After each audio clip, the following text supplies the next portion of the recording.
السلام عليكم البنات، مرحبا بكم في قناه ديالي صفاتنا سرحان.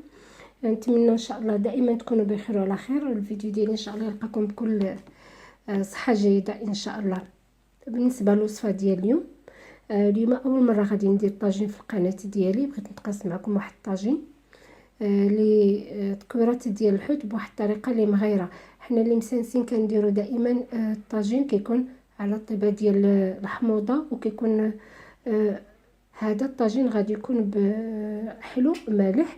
طاجين ديال كويرات ديال السردين بالبطاطا حلوه والزبيب، ونتمنى ان شاء الله تجربوا عاد تحكموا، ونتمنى ان شاء الله يعجبكم. وقبل ما نبدا في الطاجين بغيتكم تشوفوا هذه الصوره هذه ديال التطبيق ديال واحد المتتبعه وفيه، ما شاء الله عليك اختي وتبارك الله عليك وعلى حداقتك. هذه كانت الوصفه اللي بعنوان اللي كان العنوان ديالها في القناه هي فطيره المحشوه بالبطاطس، اللي كتوجد في اسرع وفي دقائق. المهم كان هانتوما غادي تشوفوا الرابط ديالها غيبان لكم في الدائره الفوق، وغادي تلقاو الرابط في صندوق الوصف. وبالنسبه للبنات اللي بغاو، وعندي بزاف ديال التصاور ديال التطبيقات ما بغيتش ننزلهم كل فيديو، نزل واحد التطبيق باش الفيديو ما يجيش طويل. واللي بغات تصيفط لي شي اللي جربت شي وصفه ديالي وبغات تصيفط لي الصوره، غادي تلقاو الرقم ديال خاص بالقناه، رقم واتساب في صندوق الوصف. ودابا ندوزو المقادير ديال الطاجين. انا غسلته ونقيته. انا كنحيد ليه الجلده، كاين اللي تيبغي ديك الجلده تيقول فيها البلنه، انا كنحيدها. وغادي نطحنو. هنايا كاين جوج حوايج. كاين الناس اللي كدير واحد 2 معالق، هذا كيلو ديال السردين، 2 معالق ديال الرز. انا كندير معاه شويه ديال، ملي غنطحنو غنطحن معاه شويه ديال الشحمه ديال الكلوه ديال الغنمي. ولا تقدروا ديروا غير ملي تطحنوا ديروا واحد 2 معالق ديال الزيت بلديه باش ما يجيش ناشف. بالنسبه للعطريه عندي هنايا هذا الخرقوم البلدي، عندي البصل، كمون، عندي هنايا غادي نديروا المروزيه مادام هو جا على الطيبه ديال الحلاوه. عندي هنايا تحميره. عندي هنايا هادو لي 4 ايبيس، غندير غير راس المعلقه لي 4 ايبيس على ود ديك اللسعه ديال الكوزه مع القرنفل والقرفه. غندير واحد هذا راس المعلقه ما كانش بلاش، اللي مهم هي المروزيه. وهنايا عندي واحد العويد ديال القرفه غادي نديرو مع مطيشه، واحد العويدات ديال القرنفل، قزبور ومعدنوس، قزبور كتر من المعدنوس. عندي هنايا الثومه. انا عندي هنايا الزبيب، درت 2 تكتفي غير بواحد غير على ود المنظر في الطاجين. عندي معلقه ديال الحامض. هذه مطيشه، درت 2 مطيشات هنايا عندي كبارين محكوكين ومصفين الزريعه، 2 مزيودات حارين.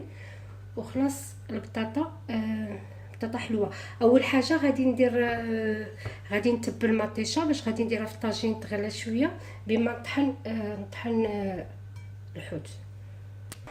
هنايا غادي ناخذ هاد المطيشه غنديرها هنايا باش نقدر نتبلها ونخلط دوك التوابل. غندير هنايا اللي درتو في المطيشه غادي نديرو مع الحوت. غندير هنايا شي شويه ديال قزبر ومعدنوس،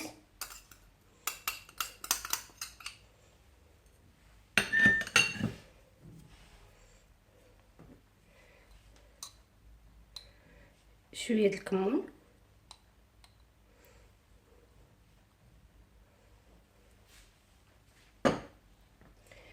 راس المعلقه ديال هادو لي 4 ايبيس، التوابل 4. عندي هنايا المروزيه،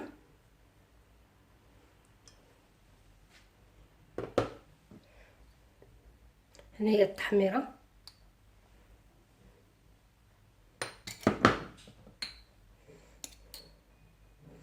هنايا شويه ديال خرقوم عرق.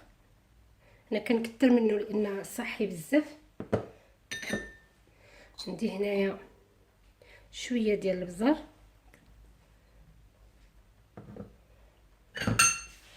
عندي هنايا غندير شويه ديال الثومه، والباقي غنديرو في الحوت. وغندير هنايا العصره ديال واحد 2 معالق ديال الحامض. وغندير الملحه، ندير شويه هنايا، وغندير شويه مع الحوت.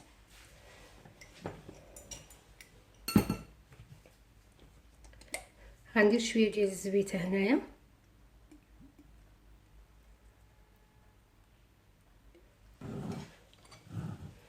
غنخلط مزيان.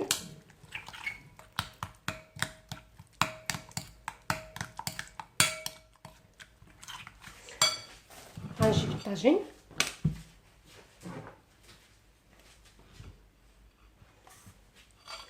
وغادي نخوي فيه هاد لاصوص هادي. هاد الطاجين ما غاديش ندير فيه نهائيا الماء، غادي يطيب في الماء ديالو على عافيه مهيله. الكويرات السرديره ما تياخذوش وقت طويل في الطياب.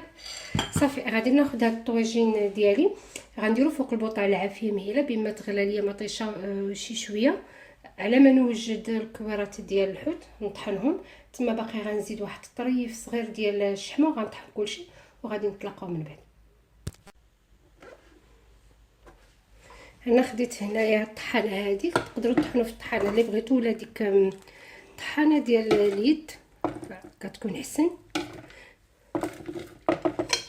غنطحن مع التوابل مع كلشي باش يتخلطوا معهم التوابل.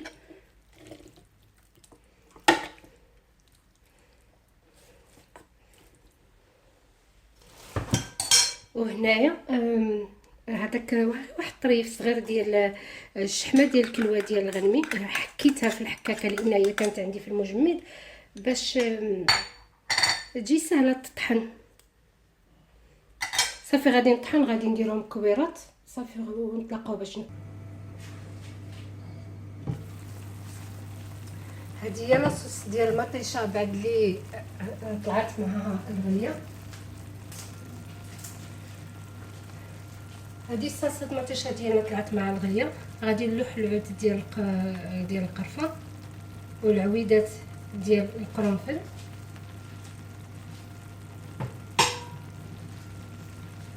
وغادي نجيب الكرات ديالي ديال الحوت وغادي نستفهم في الطاجين.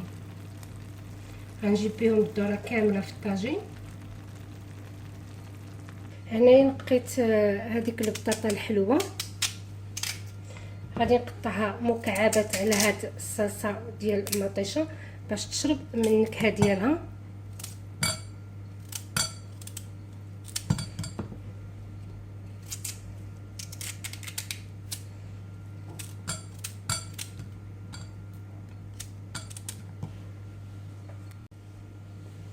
غنخلط مزيان باش هاد البطاطا هذه تشرب من هاد لاصوص هذه.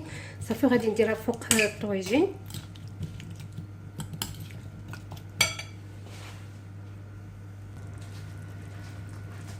بعد اللي سبحان الله هاد الكويرات السردين ما عرفتش واخا فيهم العطريه كثيره كلشي، ملي كيبداو هكا يغليو كيبداو يطلقوا بحال اللي تيبيضوا. كنحاولوا كنقلبوهم كاملين باش يجي الشكل ديالهم مزيان.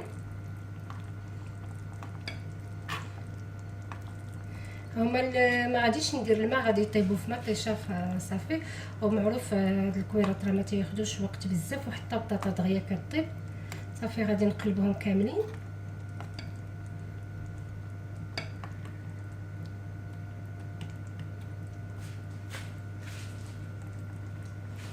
وغادي نزيد البطاطا.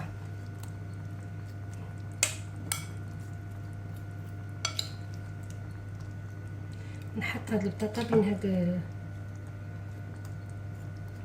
الكرات ديال الحوت. الزبيب فوق الفوق. هنايا الحامض نصير اللي بغاه وجوج مزيودات حارين.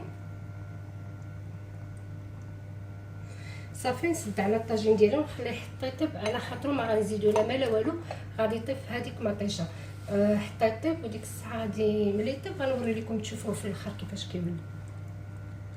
الطاجين ديالي كما كتشوفوا خليته حتى نشف، جا ما نقولش لكم البنات جا رائع. نتمنى تجربوه ونتمنى يعجبكم. رافقته مع الشلاضه. انا هاد الطريقه ديال الشلاضه اللي كنديرها في كاع الخضره، يعني كناخذ كوكوط كنقطع فيها الخضره اللي بغيت، كنديرها بخيزو، كنديرها باللفت، كنديرها بالباربه، كندير اي خضره بغيتو كديروها. كندير هذا بحال دابا في اللوبيا درت ليها التشرميله بحال اللي درت الحوت، يعني بتويمه وطريفات ديال الزيتون، طريفات ديال الحامض المصير والعطريه كامله، زويته بلديه، كنسد عليها الكوكوط وكندير شويه ديال الماء، تقريبا واحد 10 دقائق حتى لربع ساعه، وكنحل. الا بقى فيها الماء كنخليها حتى كتنشف، يعني كيبقاو فيها الفيتامينات ديالها وشلاضه لي سريعه وديال هاد الجو ديال البرد. والطبخ الزو كنديرها خيزو، كنزيد فيه زيتون، يعني كل خضره كديروا فيها الحاجات اللي بغيتو. وهذه هي الوجبه ديالي اللي كانت ديال اليوم. نتمنى ان شاء الله نكون فدتكم فكره جديده، وإلا عجبتكم الفكره ديالي ديال اليوم، وتنسونيش من صالح الدعاء. وحتى الوصفه الجايه ان شاء الله.